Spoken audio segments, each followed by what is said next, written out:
Hey guys, welcome to the latest show of FPL Fantasy, a YouTube show dedicated to everything Fantasy Premier League.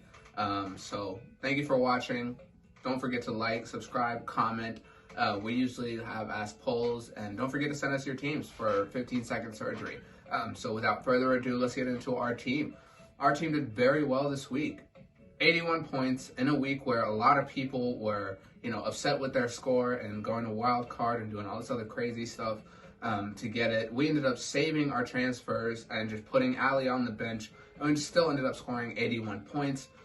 Ryan kept a great clean sheet. I was able to have the 2 clean sheets that, ended up happening. Ryan and then Liverpool, I was able to, with the double up, able to get 2 of those thanks to Alisson's save on the penalty. Unfortunately, our captain didn't return this week. First blank of the week, I guess, first blank captain for us. Maximum only played about 20-30 minutes. Didn't look that great. Looked out wide. Also, his ankle was hurting him, so he's limping a lot. Didn't really get us major points. Same thing with Rashford. His ankle wasn't hurting, but he was useless. So was the rest of that United team. Counterpoint to that, Zaha. Wonderful job. That was his first time captaining Crystal Palace. The man ended up scoring 2 goals and winning that game for them. So kudos to him, and our team ended up getting major points for that. Mitrovic ended up scoring 2 goals as well. We were able to get in on that, a penalty and a header. So as you see, penalty has been huge for us this season. It will continue to be big. So I would continue to get in on the penalty takers, as most of fantasy players have done. Shea Adams was able to get into great positions again, but again, very good saves stopped him from scoring. So he looked great. Bottom line for 5.9 now. He's gone down 1 point. I don't know why, because people are selling him. But for 5.9, I think he's got great value playing along Danny Ings. And they look very fragile at the back, but going forward, they look very good. And then, of course, we have Harry Kane. 4 assists and a goal. I wanted the 4 goals, greedily enough. But the 4 assists were amazing. I couldn't believe my eyes over and over and over and over again. So this is our team for the week. Ended up scoring, again, 81 points, up at 200,000 and continuing to soar. So coming up, we're going to look at 15-second surgery. We're also going to look at some hidden gems we have coming up for Games Week 3. And we're also going to look at your captain picks for this week. It is now time for us to find some hidden gems. Let's start at Leeds. They have been the promotion boys. They have looked amazing. I think anyone in that midfield, whether it be Harrison, Costa, or my personal favorite, Click, he is on penalties. That's the only thing that's really surpassing him above the other guys. But that whole midfield is, I think, very good, very low owned, anywhere from 1.6%, who I last saw, to Costa and Click, who are anywhere up to 6-7%, which is still nothing compared to any other of the big hitters who are 25 to 30, 40% owned. And Podence, of course, announced himself with an assist. Wolves have a great run coming up, so he's also another hidden gem. Charlie Taylor is a Burnley left back, I think, though he could play either side. I know Peters is going to go on the other side now, but the Burnley back, he should be another great option. I know they have a very good schedule, very nice, easy schedule coming up, and he's usually very attacking. Burnley themselves, they have Pope, who's a great goalkeeper, and started off the first game of the season for Burnley with an assist for Chris Wood. So, look no further than him. And Seiss, of course, or any of the Wolves back, but Seiss is nailed on to start. Is a very dangerous header when offensively, clears the ball, clears, interceptions, does everything that you need a defender to do with a great run of easy fixtures coming up for Wolves. So, he's going to get you the bonus points as well as attacking, as well as defending. You can't go wrong with 5.1. He has been one of my transfers in this week. Just a little heads up, we have made 3 transfers. So we had 2 free transfers, and we have taken a -4 hit to get someone in. Just because we had a little point or 2 point something, an extra million, but not to get sidetracked. But going up top, Dominic Calvert-Lewin. You can't look any further than this guy. I wish I could bring him in, but I just can't drop Kane after scoring 4 assists or hitting 4 assists and then scoring a goal on top of that. Almost 21, 22-point haul. But we'll see. I think I'm going to bring in either Jimenez or Calvert-Lewin, and it might be after the United game for Kane, so in about a week or two. And then also up top, Chris Wood for Burnley. He's been playing really good. Burnley have a great run of games where they're going to be playing, the mid-table teams to low-table teams. And he's just a wonderful header. Everything is supplied to him. Everything Burnley do is either a whipped ball in, a cross, a set piece, a corner, anything. And he's a great header. And he's also on penalties. So he's another wonderful gem that could be used as a differential against your mates or anyone else that you might be playing against. It is now time to perform surgery, 15-second surgery for any of our fans that send their games or their team sheets in with questions or advice or picks between players, maybe transfers in. This week we have gone for 3 new people. First one up is Toby. Let's look at his team. He says his wild card is active, and this is his current team, and he wants to know what to do.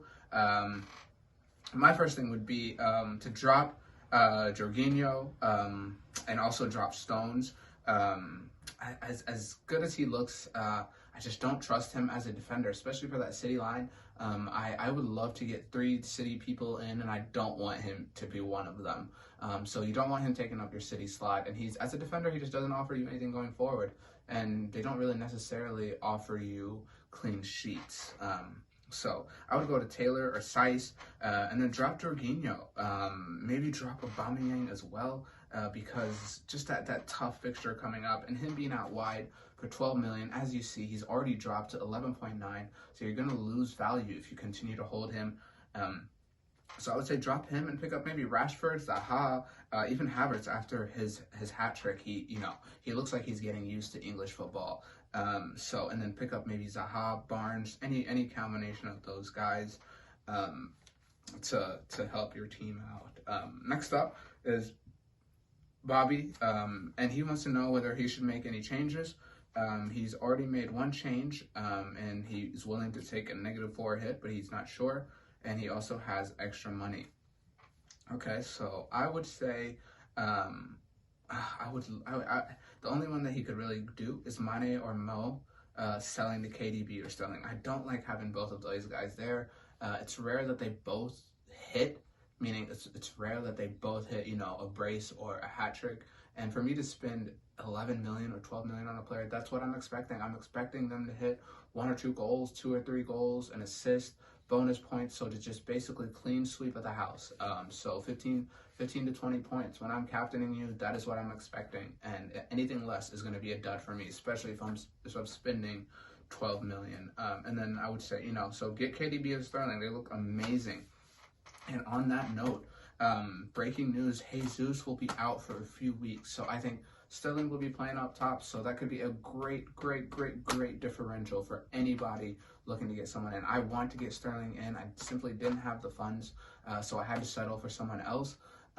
But if I could, I would definitely get Sterling instead of De Bruyne. Not in any sense that De Bruyne is going to perform worse. I think he's going to be amazing as always, KDB, Mr. Reliable. But just differential-wise, I think Sterling could hit a hat trick, and he's almost 2-3% owned, which is unheard of. So yeah, just make that move. Put the money, into your bench, because that's a very weak bench. Next up is Ang from India.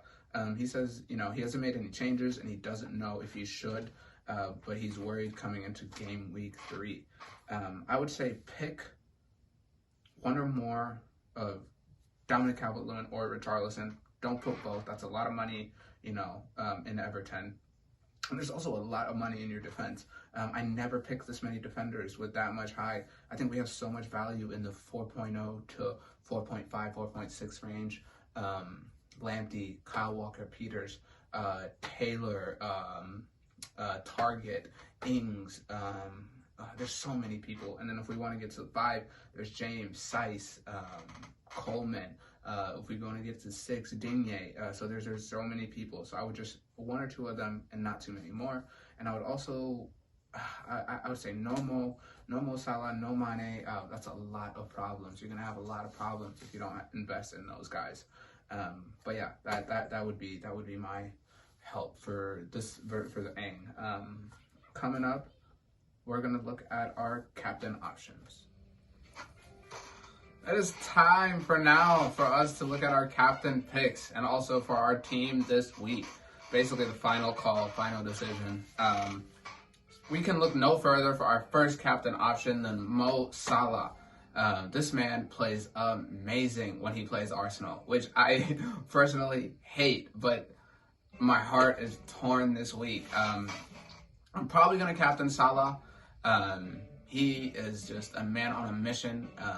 But if you don't want to go for Salah, or if you sold Salah for Aubameyang, KDB or Sterling, those are also great captain picks. They looked amazing last week. City are clicking on all cylinders. They're probably one of the only teams that can start a brand new season out of, not having played a single game and come back playing like it's, mid-June or whatever, mid-January.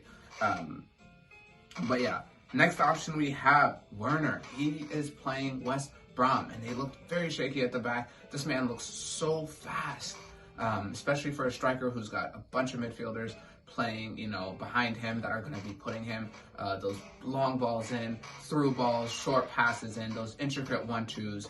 So I think he might even score a hat-trick this week. Kane, after having scored at least a goal and then assisted 4 assists last week, I think he's also poised for another game week. I don't think Son is going to have a crazy week this week. Oddly enough, I have brought him in, but I don't think he's going to hit 4 because I don't think there's going to be the space in behind that Southampton loves to give players. I don't think Newcastle is going to do that. I think Newcastle are just going to drop 8, 9, 10 guys deep, maybe have one striker up at the top of the halfway line. And for that reason, I think Spurs will be able to break them down because they've been getting it going a little bit more. So I think Kane will be able to score, might be a penalty or 2. So for those reasons, I would take him as a captain. If you want to look for a little differential captains, we have Rashford playing against Brighton. They look like they're playing with a back 5. It goes from a 3 to a 5 very easily. But there's a lot of space on the wings for him and Greenwood. I thought about bringing Greenwood in, but I just wanted to hold off just to see how he would do. He did look sharp last game though, so we'll see how that goes. So without further ado, let's just look at our team. We've sold Dele Alli to make way because he was losing lots and lots of value